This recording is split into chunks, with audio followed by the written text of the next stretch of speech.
Hey guys, welcome back to my channel एडुगेबर और आप सबका स्वागत है फिर से हमारी एक न्यू वीडियो में। जैसे कि आप सभी को पता ही होगा कि डीयू पीजी की सेकंड लिस्ट भी आ चुकी है। ये अभी जो हमने ओपन कर रखा है वो है डीयू का पीजी पोर्टल। यहाँ पे हम देख सकते हैं दोनों लिस्ट। ये जो फर्स्ट वाला कॉलम है ये फर्स्ट लिस्ट का है और ये जो सेकेंड वाला कॉलम है ये सेकेंड लिस्ट का है। ठीक है, तो यहीं पे आपको आने वाली लिस्ट भी शो होंगी। अगर थर्ड लिस्ट आती है तो थर्ड लिस्ट का कॉलम भी यहीं आएगा, और अगर बाई चांस फोर्थ भी आती है कुछ कोर्सेज में तो फोर्थ लिस्ट का कोर्स का जो कॉलम है वो भी यहीं पर शो होगा। ठीक है, तो अब बात करते हैं कि जैसे कि आपका सेकेंड लिस्ट अभी चल रही है, तो एक सबसे बड़ी कंफ्यूजन जो यहाँ पे मुझे देखने को मिली है बच्चों में वो है रीएलोकेशन के प्रोसेस में, और सबसे ज़्यादा क्वेश्चन क्वेरीज मुझे उसी चीज़ के रिगार्डिंग आ रही हैं। तो सारा प्रोसेस मैं इस वीडियो में आपको बताने वाली हूँ, समझाने वाली हूँ। सो प्लीज़ अगर आप चैनल पे नए हो तो सब्सक्राइब जरूर कर लेना और आगे जो बेल आइकन है उसको प्रेस कर लेना, ताकि आने वाली अपकमिंग लेटेस्ट वीडियोस की नोटिफिकेशन आप लोगों को टाइम पर मिलती रहे। ठीक है, और अगर आपको और भी कुछ क्वेरीज हैं या फिर हमारे साथ जुड़े रहना है तो नीचे डिस्क्रिप्शन बॉक्स में टेलीग्राम ग्रुप का लिंक है, जहाँ पे ऑलरेडी हमारे साथ काफ़ी बच्चे जुड़े हुए हैं, आप उसे भी ज्वाइन कर सकते हो। ठीक है, जैसे कि आप इसमें अपनी कोर्स वाइज लिस्ट तो चेक कर ही सकते हो। इसमें एंट्रेंस और मेरिट दोनों की लिस्ट है। जैसे कि आप देख सकते हो कि कुछ कोर्सेज में जहाँ पे एंट्रेंस लिखा है वो एंट्रेंस की लिस्ट है, और जहाँ मेरिट लिखा है वो मेरिट की लिस्ट है। और कुछ पीडीएफ्स में मेरिट और एंट्रेंस को कंबाइन करके भी दिया हुआ है। ठीक है, तो अपने कोर्सेज वाइज आप इसमें चेक कर लेना। लेकिन जो मेरी मेन वीडियो आज की होने वाली है वो अबाउट रीएलोकेशन का प्रोसेस होने वाली है। ठीक है, तो वही मैं आपको समझाने वाली हूँ। सबसे पहले बात कर लेते हैं फर्स्ट स्टेप से। फर्स्ट स्टेप है कि आपकी लिस्ट आती है, लिस्ट में आपको अपना नेम चेक करना है। अगर आपका नेम आया है उसके सामने कौन सा कॉलेज लिखा है, कितने नंबर है, कितनी रैंक है, वो सब कुछ आपको अच्छे से चेक करना है। फिर अपने पीजी पोर्टल पे आपको लॉगिन करना है।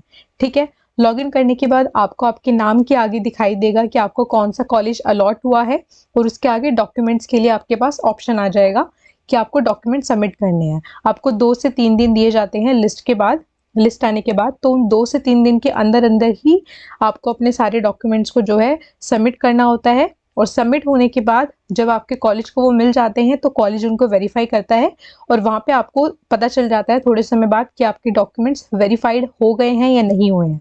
कुछ बच्चों के डॉक्यूमेंट्स में जो प्रॉब्लम होती है तो कॉलेज उनको कांटेक्ट कर लेता है खुद ही कि आपके इस डॉक्यूमेंट में ये पर्टिकुलर प्रॉब्लम है, तो आप इसको ठीक कर लीजिए। ठीक है, तो ये हो गया आपका लिस्ट देखने के बाद का प्रोसेस, कि पहले आपको लिस्ट देखनी है, उसमें अपना नाम चेक करना है, देन अपने डॉक्यूमेंट्स को अपलोड करना है। ठीक है, देन वंस आपके डॉक्यूमेंट जब वेरीफाइड हो जाएंगे उसके बाद वहाँ पे आपकी फ़ी पेमेंट का ऑप्शन आएगा।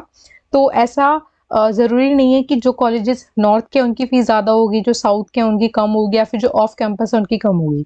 कॉलेजेस की फ़ीस कॉलेज के रूल्स एंड रेगुलेशन और कॉलेज की फ़ीस स्ट्रक्चर पे डिपेंड करता है। कुछ ऑफ कैंपस कॉलेजेस की फ़ीस बहुत हाई है, इवन नॉर्थ के बेस्ट कॉलेजेस से भी। ठीक है, तो जो भी वहाँ पे फीस शो होगी वो आपके कॉलेज के अकॉर्डिंग शो होगी कि आपके पर्टिकुलर कॉलेज आपसे कितना चार्ज करता है। ठीक है, फॉर एग्जांपल अगर आपको रामजस अलॉट हुआ है तो रामजस का फीस स्ट्रक्चर अलग है, अगर आपको केएमसी अलॉट हुआ है तो केएमसी का फीस स्ट्रक्चर अलग है।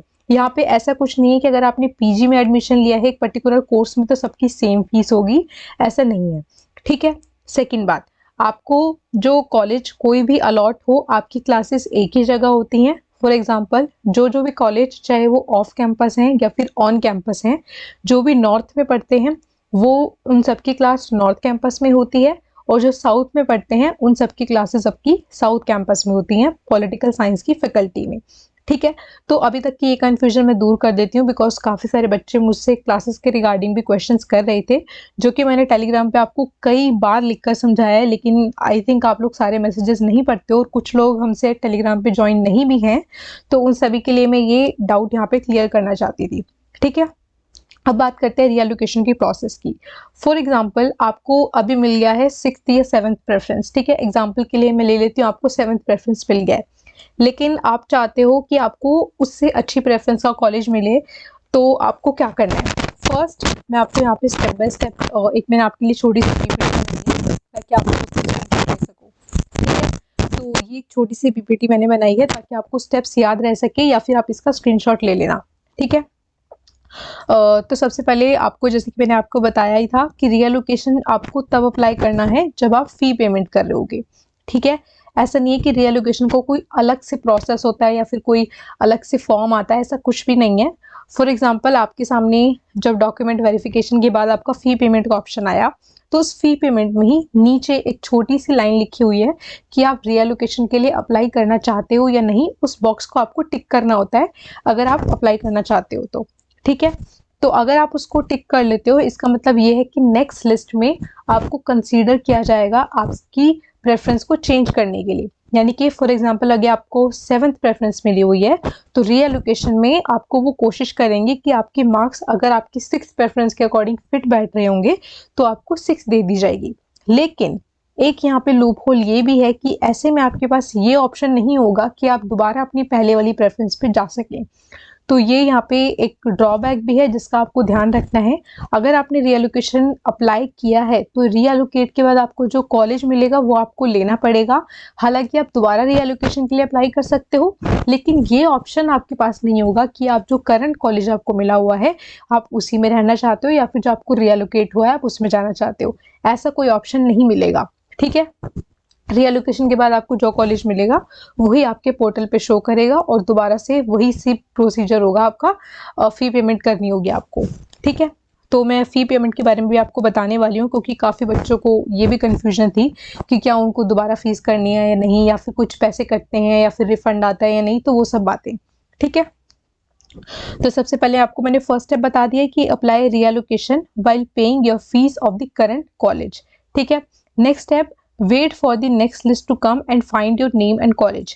फॉर एग्जाम्पल, आपका फर्स्ट लिस्ट में नाम आ गया था और आपने फ़ी पेमेंट के टाइम रीएलोकेशन को जो है टिक करा, तो जो सेकंड लिस्ट आई है उसमें उन सभी बच्चों का नाम दिया गया है जिन्होंने रीएलोकेशन के लिए प्रोसेस के लिए अप्लाई किया था और वो अपने कम प्रेफरेंस वाले कॉलेज के अकॉर्डिंग उनके मार्क्स आए थे, ठीक है? जैसे कि मैंने आपको बताया ही एग्जाम्पल से कि फॉर एग्जाम्पल आपको 7th नंबर की प्रेफरेंस मिली थी, तो रीएलोकेट होकर मोस्ट प्रोबेबली यही चांसेस हैं कि आपको आपकी 6th नंबर की प्रेफरेंस का कॉलेज दे दिया जाएगा, ठीक है? Next, you will be getting your last selected preference, जो कि मैंने आपको अभी बताया है कि बाई चांस फॉर एग्जाम्पल मैंने आपको जो दिया है कि अगर आपको 7th प्रेफरेंस मिली है, तो मोस्ट प्रोबेबली आपको रीएलोकेशन में 6th प्रेफरेंस का कॉलेज आपको दिया जाएगा। फी स्ट्रक्चर क्या रहने वाला है, मोस्ट इम्पॉर्टेंट, जिसके रिगार्डिंग बहुत कंफ्यूजन है। तो फी स्ट्रक्चर कुछ ऐसे रहने वाला है, फॉर एग्जाम्पल आपको जो करंट कॉलेज मिला है उसकी फीस कम है, लेकिन जो आपको रीएलोकेट के बाद कॉलेज मिला है उसकी फीस ज़्यादा है। फर्स्ट केस ये है, तो ऐसे में आपको जो रिमेनिंग फीस होगी वो आपको पे करनी होगी, ठीक है? सेकंड केस में है कि आपकी जो करंट कॉलेज है उसकी फीस ज़्यादा है और जो नेक्स्ट कॉलेज आपको मिला है रीएलोकेट के बाद उसकी फीस कम है। तो ऐसे में आपको जो बची हुई दोनों के बीच का जो डिफरेंस होता है, वो बची हुई फीस आपको रिफंड हो जाएगी, लेकिन काफ़ी समय लगेगा, लाइक कुछ मंथ्स उसमें लगेंगे रिफंड आने में। तो आपको ऐसी टेंशन आपको नहीं लेनी है कि आपके पैसे डूब गए या फिर आपको नुकसान हो गया। आपको नुकसान नहीं होगा, वो रिफंड आपको आ जाएगा, लेकिन टाइम लगेगा रिफंड में, क्योंकि गवर्नमेंट का प्रोसेस होता है, तो गवर्नमेंट के काम लेट ही होते हैं, आपको पता ही होगा। तो उस रिफंड आने में आपको टाइम लगेगा, ठीक है? करंटली वो नहीं आएगा। उसके बाद जैसे कि काफ़ी बच्चे लिस्ट के बारे में पूछ रहे थे और काफ़ी बच्चे सोच के डिमोटिवेट भी हो रहे थे कि उनका नाम दोनों लिस्ट में नहीं आया है। तो आप अभी निराश ना होइए, अभी कम से कम आपकी 3 लिस्ट तो कंफर्म आएंगी, यानी कि अभी नेक्स्ट लिस्ट आपकी आएगी थर्ड वाली, और उसके बाद भी अगर आपकी सीट्स वैकेंट बचती हैं तो उसके बाद आपकी 4th लिस्ट भी देखने को मिलेगी, ठीक है? फॉर एग्जांपल, अगर मैं आपकी पॉलिटिकल साइंस की बात करूं, तो लास्ट ईयर 3 लिस्ट तो आपकी रेगुलर्स आई थी, लेकिन 4th लिस्ट काफ़ी लेट आई थी, बिकॉज जो भी उन्होंने सीट अपनी कैलकुलेट करी होंगी कितनी बची हैं, तो उसमें उनको समय लगा और 4th लिस्ट थोड़ी सी लेट आई थी। तो हो सकता है सेम इस ईयर भी हो, 3 आपकी लगातार आए, और हो सकता है थोड़ा टाइम ब्रेक के साथ आपकी 4th लिस्ट आए, ठीक है?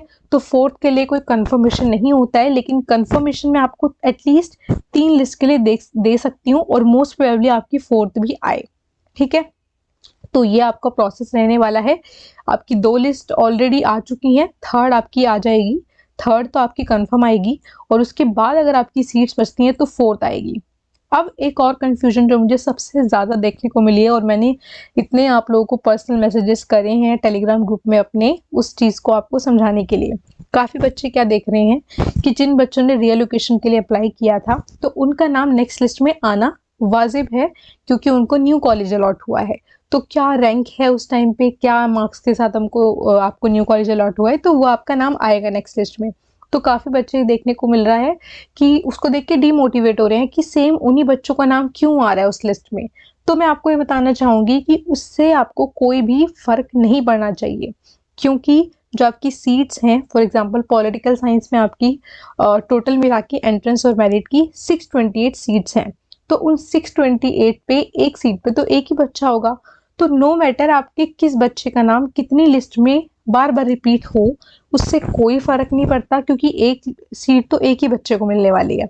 ठीक है, तो अगर उसका नेक्स्ट लिस्ट में नाम आ भी रहा है तो इसका मतलब पिछले वाले कॉलेज से उसकी सीट भी तो खाली हो गई ना। आप ये भी तो सोचो। तो प्लीज़ आपको ये टेंशन लेने की ज़रूरत बिल्कुल भी नहीं है कि उन बच्चों का नाम रिपीट हो रहा है तो आपके चांसेस कम हो गए।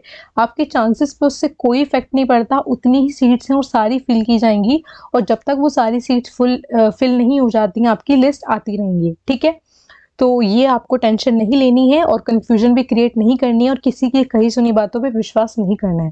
ठीक है, तो ऐसी अफवाहों से दूर रहने के लिए प्लीज़ हमारे चैनल को सब्सक्राइब कर लेना, और अगर कर रखा है तो प्लीज़ कॉन्टीन्यूअस हमारी वीडियोस को फॉलो किया कीजिए, ताकि आप ऐसे जो रूमर्स घूमते रहते हैं सोसाइटी में तो उनके शिकार आप ना हो, और ऐसी कन्फ्यूजन से अपने आप को टेंशन नहीं लेनी है, काम रहना है और लिस्ट का वेट करना है और अच्छा सोचना है, पॉजिटिव सोचना है। ठीक है, आज की वीडियो में सिर्फ इतना ही। मिलते हैं आपसे नेक्स्ट वीडियो में, जब आपकी नेक्स्ट लिस्ट आएगी, और जो भी आपकी न्यू क्वेरीज होंगी वो मुझे टेलीग्राम ग्रुप पे आप बता सकते हो, या फिर नीचे कमेंट बॉक्स में बता सकते हो। ठीक है, तो मिलते हैं आपसे नेक्स्ट वीडियो में, तब तक के लिए गुड बाय, टेक केयर। और एक छोटी सी अनाउंसमेंट मैं आपको बताना चाहूँगी कि आने वाले मंथ में हम अपना कोर्स लॉन्च करने जा रहे हैं 2023 के एंट्रेंस के लिए, जिसके लिए हमारी प्रिपरेशंस अभी चल रही हैं, और काफ़ी अच्छे कंटेंट के साथ इस बार हम आने वाले हैं। काफ़ी मेहनत गई है, काफ़ी महीनों की मेहनत है उसमें हमारी, जो भी हमने नोट्स प्रिपेयर करे हैं और जो भी हम अपना कोर्स लेकर आने वाले हैं। आई होप वहाँ पे मुझे काफ़ी सारे लोग आप में से देखने को मिलें, और आने वाली वीडियोस में मैं उसकी पूरी जानकारी आप लोगों को दे दूँगी। तो अब तक के लिए सिर्फ इतना ही। मिलते हैं आपसे नेक्स्ट वीडियो में, तब तक के लिए good bye, take care and best of luck.